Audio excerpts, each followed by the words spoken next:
সবাইকে শুভেচ্ছা জানিয়ে আজ আমি নবম শ্রেণীর সেকেন্ড সামেটিভ এভ্যালুয়েশন ভৌতবিজ্ঞানের কিছু মাল্টিপল চয়েস প্রশ্নোত্তর নিয়ে আলোচনা করছি। একের দাগের একটি কার্বন পরমাণুর তুলনায় একটি সালফার পরমাণু মোটামুটিভাবে কত গুণ ভারী? 32 গুণ, 8-এর 3 গুণ, 12-এর 32 গুণ না 1-এর 12 গুণ? 32 গুণ ভারী। তার কারণ আমরা জানি সালফারের পারমাণবিক ভর 32। হাইড্রোজেন সমান 1, অক্সিজেন সমান 16 হলে 9 গ্রাম জলে মোট কত মোল জল উপস্থিত? আমরা জানি 18 গ্রাম জল সমান 1 মোল, অতএব 9 গ্রাম জল সমান 0.5 মোল। একটি মাকড়সা জলের উপর দিয়ে হেঁটে চলে বেড়াতে পারে, তার কারণ হলো জলের ঘনত্ব, জলের ওজন, জলের আপেক্ষিক গুরুত্ব না জলের পৃষ্ঠটান? সঠিক উত্তরটি হলো জলের পৃষ্ঠটান। ব্যারোমিটারে পাদস্তম্ভের উচ্চতা ধীরে ধীরে কমতে থাকলে বুঝতে হবে বৃষ্টি হওয়ার সম্ভাবনা কম, বৃষ্টির কোনো সম্ভাবনা নেই, ঝড় ওঠার সম্ভাবনা, ঝড় ও প্রবল বৃষ্টি একসঙ্গে হওয়ার সম্ভাবনা, বৃষ্টি হওয়ার সম্ভাবনা কম। কোনটি অপদ্রব বা ইমালশনের উদাহরণ? কলোয়েডাল সালফার, ধোঁয়াশা, কুয়াশা না দুধ? সঠিক উত্তরটি হবে দুধ। নিচের কোন ধাতুটি লঘু নাইট্রিক অ্যাসিডের সঙ্গে বিক্রিয়ায় হাইড্রোজেন গ্যাস উৎপন্ন করে? জিঙ্ক, ম্যাগনেসিয়াম, ক্যালসিয়াম না কপার? আমরা জানি যে ম্যাগনেসিয়াম নাইট্রিক অ্যাসিডের সঙ্গে বিক্রিয়া করে ম্যাগনেসিয়াম নাইট্রেট এবং হাইড্রোজেন গ্যাস উৎপন্ন করে। তাহলে উত্তরটি হবে ম্যাগনেসিয়াম। নিচের কোনটি সমিত লবণের উদাহরণ নয়? খাবার সোডা, কাপড় কাচার সোডা, তুঁতে, গ্লোবার লবণ? সঠিক উত্তরটি হবে খাবার সোডা। তার কারণ এর সংকেত সোডিয়াম হাইড্রোজেন কার্বনেট বা সোডিয়াম বাইকার্বনেট। একটি পাথরের টুকরোকে খাড়া উপরের দিকে ছোঁড়া হলো। পাথরটির এই ঊর্ধ্বমুখী যাত্রাপথের মধ্যবিন্দুতে পাথরটির গতিশক্তি সর্বাধিক, স্থিতিশক্তি সর্বাধিক, গতিশক্তি ও স্থিতিশক্তি উভয়ই সমান, গতিশক্তি অপেক্ষা স্থিতিশক্তি কম। যেহেতু মধ্যবিন্দুতে, তাই গতিশক্তি এবং স্থিতিশক্তি উভয়ই সমান।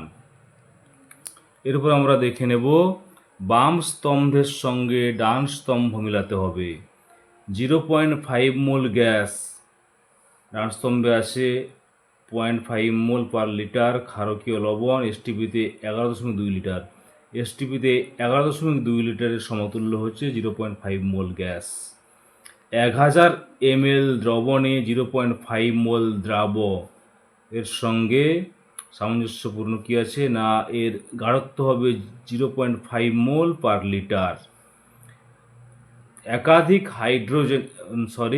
একাধিক আম্লিক হাইড্রোজেন পরমাণু সমন্বিত অ্যাসিডের কিছু অণু আম্লিক হাইড্রোজেন পরমাণুর ধাতুর পরমাণু দ্বারা প্রতিস্থাপিত হয়ে যে লবণ উৎপন্ন করে সেই লবণকে আমরা কি বলবো?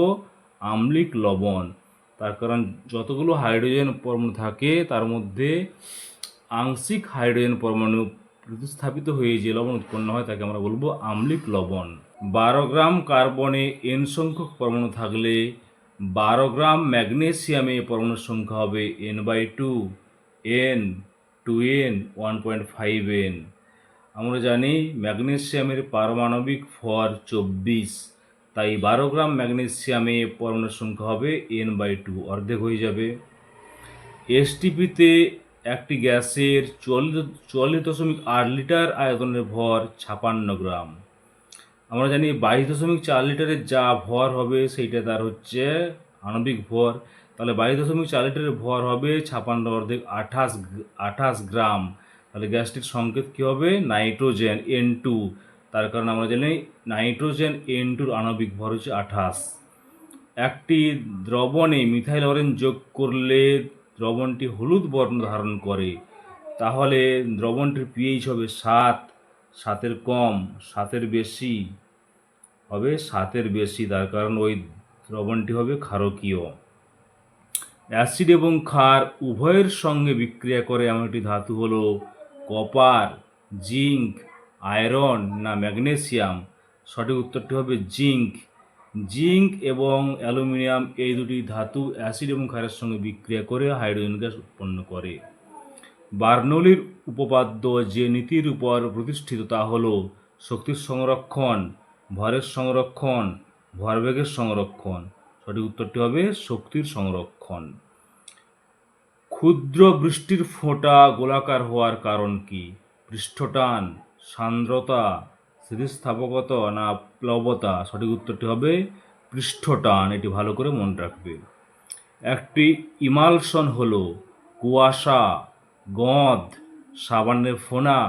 সাবানের ফেনা না দুধ? সঠিক উত্তরটি হবে দুধ। তার কারণে আমরা জানি ইমালশন হলো জল এবং তেলের মিশ্রণ। সমভরের দুটি বস্তুর বেগের অনুপাত 1:2, তাহলে বস্তু দুটির গতিশক্তির অনুপাত কি হবে?